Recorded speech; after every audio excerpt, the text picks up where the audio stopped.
नमस्कार, मी मिनल माळी-मडवी. न्यूज मराठी 24/7 च्या बातम्या गावाकडच्या मध्ये आपल्या सगळ्यांचं स्वागत. पाहूया गावाकडील काही महत्त्वाच्या बातम्या. सध्या अमरावती शहरातील फेरीवाला क्षेत्रासाठी महानगरपालिकेकडे जागा उपलब्ध नाही, परंतु गेल्या अनेक वर्षांपासून अमरावतीमध्ये मोठ्या संख्येने फेरीवाले कार्यरत आहेत. याच पार्श्वभूमीवर शहीद भगतसिंग फेरीवाले संघाने महापालिका आयुक्तांना निवेदन सादर केले, ज्यात नेहरू मैदानाला फेरीवाला क्षेत्र म्हणून उपलब्ध करून देण्याची मागणी केली. त्यांच्या म्हणण्याप्रमाणे ही जागा फेरीवाल्यांसाठी भाजीपाला विक्रीसाठी सहज उपलब्ध आहे. इथं अनेक अन्न ट्रक पार्क करता येतात आणि फळ विक्रेत्यांसाठी देखील ही जागा खूप सोयीस्कर आहे. तुम्ही लावलेला कर आम्ही स्वीकारू, यामुळे महापालिकेचं उत्पन्न वाढेल, फेरीवाल्यांना व्यवसाय करण्यासाठी जागा मिळेल आणि शहरातील अतिक्रमणही कमी होईल. वाहतुकीला अडथळा होणार नाही असं संघानं नमूद केलंय. या बातमीचा आढावा घेतलाय प्रतिनिधी सोमेश्वर जेवडे यांनी. आम्ही इथे कुठले कॉन्ट्रॅक्शन होऊ देणार नाही, आम्ही एक पण वीट इथे ठेवू देणार नाही. हे आमचा शहीद भगतसिंग हॉकर्स युनियनची ही मागणी आहे आणि याने महानगरपालिकेचं देखील हे होईल आणि गरीब हॉकर्सना एक हक्काचं व्यासपीठ भेटेल. म्हणून माझी सर्वांना विनंती आहे की आम्हाला हे जागा लवकरात लवकर उपलब्ध करून द्यावी.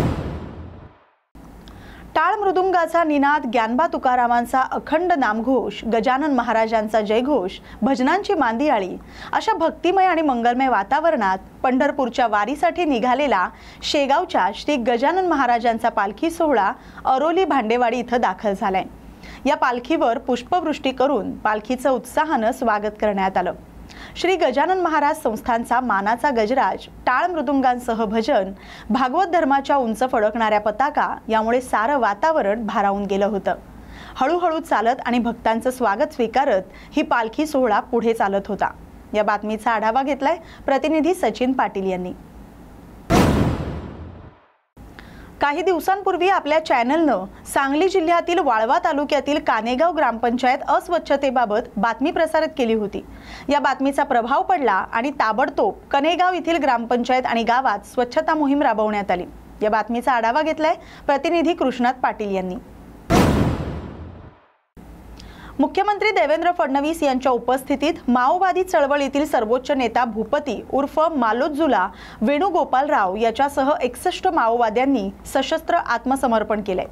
या सर्वांनी 54 अग्निशस्त्रांसह आणि माओवादी गणवेशात आत्मसमर्पण केले.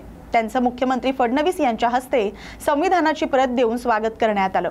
या ऐतिहासिक कामगिरीबद्दल गडचिरोली पोलीस दलाला 1 कोटी रुपयांचं बक्षीस तर आत्मसमर्पित माओवाद्यांना 3 कोटी 1 लाख रुपयांचं पुनर्वसन सहाय्य जाहीर करण्यात आले.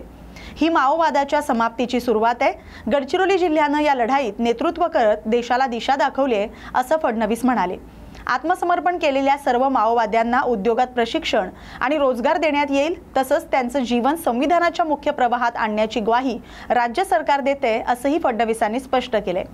गडचिरोलीला ग्रीन स्टील हब बनवण्याचा संकल्प करत स्थानिकांना मोठ्या प्रमाणावर रोजगार देण्याची घोषणा मुख्यमंत्री देवेंद्र फडणवीस यांनी केली. या बातमीचा आढावा घेतलाय प्रतिनिधी राज अनिल पोचमपल्लीवार यांनी.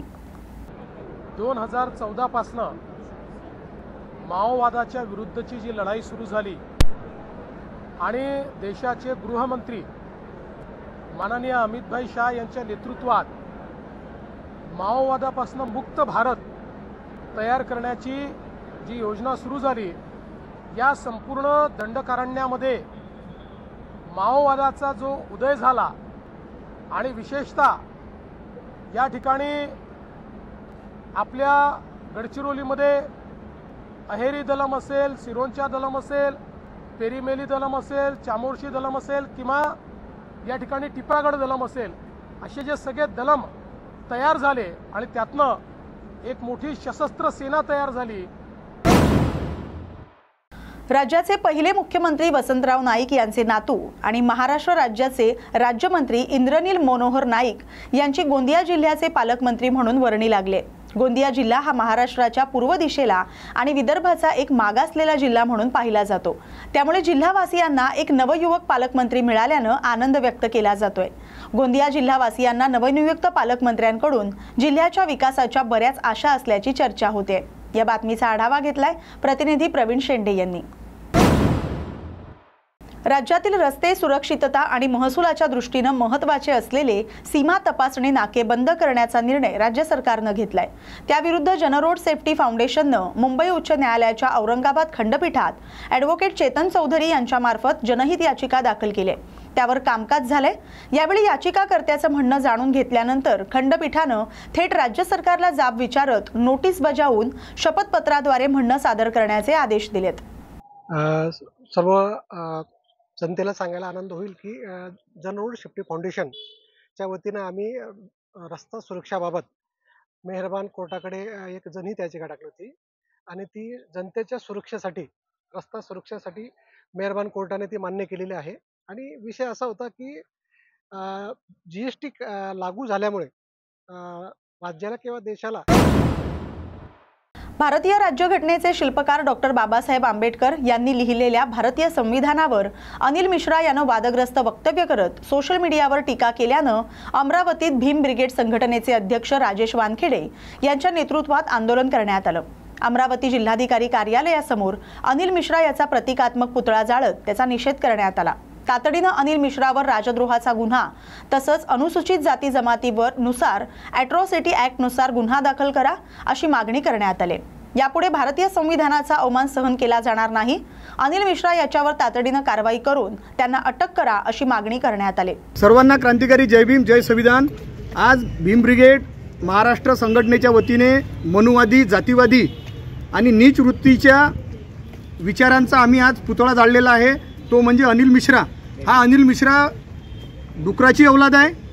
कित्येक एक महिन्यापासून आमचे आधारस्तंभ, आमचं आदर्श। शिंदखेडा तालुक्यातील खलाणे गावात भीषण अपघात झालाय। या अपघातात 2 जणांचा जागीच मृत्यू झालाय तर 2 प्रवासी गंभीर जखमी झालेत। बस स्थानकात बसची वाट पाहत बसलेल्या प्रवाशांवर वेगाने आलेली हायवा गाडी थेट बस स्थानकात घुसल्याने ही घटना घडली। आज जे खलाणे गावात दुर्घटना झाली, अतिशय दुर्दैवी घटना झाली। या अवैध पद्धतीने मुरुम वाहणाऱ्या ज्या गाड्या आहेत त्यांचे ड्रायव्हर दारू पिले होते। या कारणाने प्रवासी सोनगीर जाण्यासाठी या बस स्टँड वरती बसले होते। त्याने दारू पिल्या असल्या कारणाने व्यसनी माणूस जोराने जळगाव जिल्ह्याच्या चोपडा तालुक्यात खरीप हंगामात झालेल्या अतिवृष्टीमुळे शेतकऱ्यांचं मोठ्या प्रमाणात नुकसान झाले। त्यामुळे आता शेतकऱ्यांचं लक्ष रब्बी हंगामाकडे वळले। सध्या तालुक्यात ट्रॅक्टर आणि आधुनिक यंत्रणाच्या सहाय्याने हरभरा पेरणीला सुरुवात झाली। शेतकऱ्यांमध्ये नव्या हंगामाबाबत आशावाद दिसतोय। लंबे लागत आहे, पण बैलजोडीने जे पेरणी करायचे त्याला किती वेळ लागायचा का? आणि वेळ लागायचा 2 बिघे शेतीला दिवसभर जायचे संध्याकाळपर्यंत। आता आणि ट्रॅक्टराने काही नाही 10 मिनिट म्हणजे 2। चंद्रपूरच्या ऐतिहासिक दीक्षाभूमीवर 15 आणि 16 ऑक्टोबर रोजी 69वा धम्मचक्र अनुपरिवर्तन समारंभ मोठ्या उत्साहात पार पडतोय।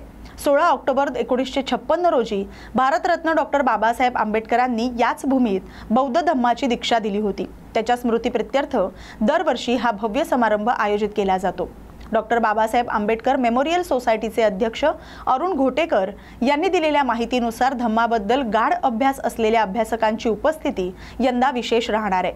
16 ऑक्टोबर रोजी भिक्खू सुरेश ससाई हे देखील दीक्षाभूमीवर उपस्थित राहणार आहेत।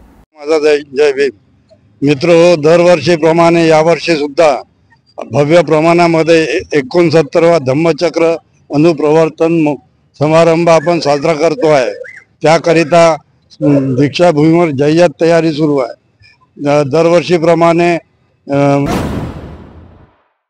या बातमीसह बातम्या गावाकडच्या मध्ये आता एवढंच। अशाच गावाकडील महत्त्वाच्या बातम्यांसाठी पाहत रहा न्यूज मराठी 24/7। नवा भारत, नवा विचार।